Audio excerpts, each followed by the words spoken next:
This is a fictional story. The first thing I noticed wasn't fear, it was confusion. I came home from work one Thursday afternoon, set my bag down, and realized I didn't remember driving there. Not the traffic, not the turns, not even parking the car. I stood in my kitchen staring at my keys like they belonged to someone else. And that was the moment my life quietly started falling apart. If you've ever trusted someone completely, stay with me. Because what I found out next still doesn't feel real. My name is Alyssa. I was 33 years old, a high school English teacher in North Carolina, married, stable, or so I thought. For 2 years, I believed I had the safest marriage imaginable. My husband Mark worked from home in IT security. Calm voice, gentle hands, always early with his affection, always attentive. Every night without fail, he'd bring me my vitamins and a glass of water. "Gotta keep my girl healthy," he'd say, smiling. And I believed him. Because when someone loves you softly, you don't question it. I remember the exact night I knew I'd marry him.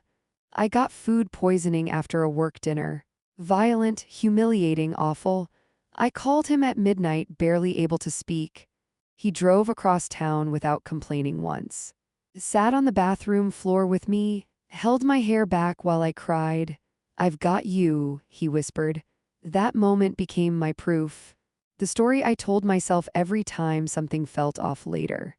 Because predators don't start cruel, they start convincing. About 6 months before everything broke, Mark got really into health. Podcasts, supplements, sleep cycles. He bought these plain white capsules from a local wellness shop. No brand I recognized, no prescription, just vitamins, he said. For stress, for sleep, teaching is hard on you. And he made it a ritual. Every night, same time, same glass of water. If I forgot, he reminded me.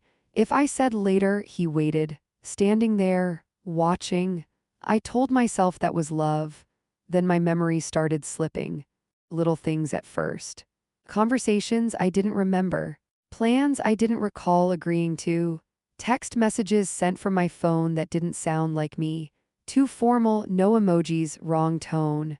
When I asked Mark, he laughed. "Babe, you text in your sleep sometimes?" I laughed too, because the alternative was terrifying. And terror is easier to ignore than truth. I was sleeping 10 hours a night and waking up exhausted.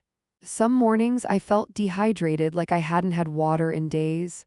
Other days my muscles ached, deep and unexplained, like I'd run miles in my sleep.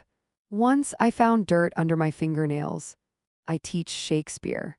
I don't garden, but I let it go, because I trusted my husband more than my body. The bruises came next, finger-shaped, high on my arms. Mark said I was clumsy. The doctor said stress. And I wanted so badly to believe them. But one night, half asleep, I heard Mark on the phone in the hallway. Low voice, careful. "Thursday works, same dose. She's out cold by 9. Yeah, she's got parent-teacher conferences Friday. She'll blame exhaustion." My heart slammed against my ribs. I tried to move. I couldn't. And before I could hear anything else, everything went black. By morning, I told myself I imagined it. That phone call, those words. That cold, precise tone in Mark's voice. I stood in the shower letting the water hit my face, repeating it like a prayer. "You were half asleep, you're stressed, you're overthinking." Because believing I was losing my mind felt safer than believing my husband was planning something. Gaslighting doesn't always come from other people. Sometimes it starts inside your own head. Mark was perfect the next morning. Coffee already made, kiss on my cheek. "Did you sleep okay?" I stared at him, searching for cracks. Nothing. Same gentle smile, same calm voice. I almost apologized for doubting him. And that scared me more than anything else. That afternoon, my friend Tara called me. We'd known each other since college. The kind of friend who notices when you blink too slowly. "You don't seem here lately," she said carefully. "Like you're moving underwater." I laughed it off. She didn't. "Alyssa," she said, "last weekend you forgot entire conversations. You kept rubbing your arms like they hurt. And you looked glazed." Something in her voice cracked through my denial. When someone who loves you starts sounding scared for you, it's time to listen. That night, I watched Mark more closely. The way he hovered until I swallowed the pills, the flicker in his eyes if I hesitated, the relief when I finally took them. Once, when I said I'd take them later, his jaw tightened. Just for a second. I didn't sleep that night. I lay there wondering if I was paranoid or finally awake. 2 days later, I came home early from school. Mark's office door was open. That alone was strange. And then I saw it. A padlock. On the bottom drawer of his desk. We'd lived together for years. That drawer had never been locked. When I asked him about it, he barely looked up. Client data, extra security. His answer came too fast. Like it had been waiting. Lies don't shake you. Prepared lies do. That week, I woke up in clothes I didn't remember putting on. A nightgown I barely recognized. Hair ties I never used. My phone battery drained with apps open I didn't use. And worst of all, I stopped trusting my own memory. I started writing notes to myself. You took the pills at 10:30, you went to bed at 11, you locked the door. Like breadcrumbs back to reality, one night I pretended to take the pills, tucked them into my cheek, spit them out in the bathroom. My heart pounded so hard I thought he'd hear it. Because for the first time, I wasn't trying to feel better. I was trying to see the truth. The hardest part wasn't staying awake. It was pretending to be asleep. Every instinct in my body was screaming at me to move, to react, to protect myself. But I stayed still, because whatever was happening only happened when Mark thought I couldn't see it. Even without the pills, my body still betrayed me. Months of being drugged had trained it. My eyelids burned. My limbs felt packed with sand. My mouth tasted dry like I'd been breathing through cotton. I dug my nails into my palm until the pain grounded me. Stay awake, just stay awake. Your body can be conditioned to surrender. Unlearning that is hell. The bedroom door opened softly. Mark stepped inside. I kept my breathing slow, even. He leaned over me. I felt his hand hover near my face like he was deciding something. Then he whispered, "Good, not good night, just good." The door closed. My heart hammered so loud I thought it would give me away. Minutes later, I heard him in the hallway. Phone pressed to his ear. Voice low, focused. "Thursday works, same dose, she's out cold by 9. Pause. Yeah, I checked her schedule. Parent-teacher conference is Friday. She'll blame exhaustion." My stomach dropped. He was using my job, weaponizing my life. That's when I knew this wasn't impulsive. This was planned. At 2:11 a.m., I heard the basement door open. We never used the basement at night. Never. Then I heard voices. More than one. I slid out of bed, every movement slow, deliberate. My legs shook as I reached the hallway. I pressed my ear to the basement door. "You sure she won't wake?" A man's voice, not Mark's. Mark laughed quietly. "Never does." Another pause. "The dosage keeps her compliant, no memory, clean." I stumbled back, covered my mouth, my knees buckled. This wasn't fear anymore. It was horror. I crawled back into bed and shook. Part of me still tried to bargain. Maybe it's something else. Maybe I misunderstood. But my body knew, my bruises knew, my missing time knew. I lay there while Mark returned an hour later. He checked on me. Adjusted the blanket, went asleep beside me like nothing had happened. The next morning he made breakfast, asked how I slept. I looked at his hands.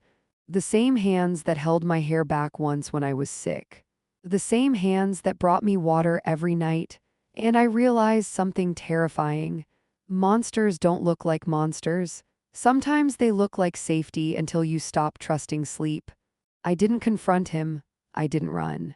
I smiled, because if I wanted to survive this, I needed proof. And I needed him to keep thinking I was helpless. There's a moment in stories where people say, "I wish I'd never looked." They're lying. What they mean is, I wish I could unsee it. I waited 3 days, 3 days of pretending to take the pills, 3 days of fighting sleep, 3 days of watching Mark's eyes every time he handed me that glass of water. On the fourth day, he went for his run. The second the door shut, I moved. My hands shook so badly I dropped the first camera. I hid one in the bookshelf facing my nightstand. The second went into the basement air vent. I didn't do it cleanly. I didn't do it bravely. I did it terrified. Courage doesn't feel strong. It feels desperate. That night I pretended to sleep. Again. At 2:14 a.m. the basement door opened. I stayed in bed. This time I let the cameras watch for me. I didn't follow him. I couldn't. The next morning Mark left for errands. The house went silent. I opened my laptop, pulled up the feed. At first I didn't understand what I was seeing. I had to rewind, then rewind again. The bedroom footage showed Mark checking on me, adjusting my body, moving my hair, posing me. I watched myself unconscious. My stomach turned. Then I opened the basement camera. I wish I hadn't. Men came in, one at a time. Sometimes two. Mark took cash, showed them something on his laptop. They laughed, nodded, paid. They never came upstairs. They didn't need to. The violation was already done. That's when I realized my body had become a product. I slammed the laptop shut, ran to the bathroom, threw up until my throat burned, sat on the floor shaking. Part of me still whispered, maybe it's not what you think. Then I opened the cloud folder. Hundreds of files, dates, timestamps, 7 months. I didn't open them. I didn't have to. I packed a bag. Backed up everything 3 times. Then I called Tara. I need you, was all I said. She didn't ask questions. She said, where are you? The police came that afternoon. This time, they didn't doubt me. They arrested Mark at work, in front of everyone. And as the cuffs went on, he tried to run. People think the arrest is the end. It isn't. It's just the moment the noise gets louder and then, slowly, quieter. The trial took 8 months. 8 months of hearings, statements, and waiting rooms that smelled like coffee and old carpet. I testified for 3 days. 3 days of sitting 10 feet away from the man who slept beside me while destroying my life. His lawyer tried to paint me as confused, unreliable, emotional. The irony almost crushed me. He broke my memory, then tried to use it against me. The jury took 6 hours. When they came back, I didn't breathe. Guilty on all counts. Mark cried, I didn't. The judge sentenced him to 18 years, no early parole, lifetime registration. It wasn't enough, but it was real. Healing didn't feel empowering. It felt small. I couldn't take vitamins anymore. My hands shook if I tried. Once, a student offered me Tylenol for a headache and I had to step into the hallway to breathe. I check locks twice, sometimes 3 times. I still sleep with a light on. I moved. New city, new classroom, new routines. Some nights I sleep all the way through. Some nights I don't, but I wake up free. And that matters. I don't hate him. I just don't carry him anymore. If you're listening to this and something feels wrong in your life, your body, your memory, your relationship, trust that feeling. It might save you. And if you're wondering whether I'd do anything differently, I survived, and that's enough.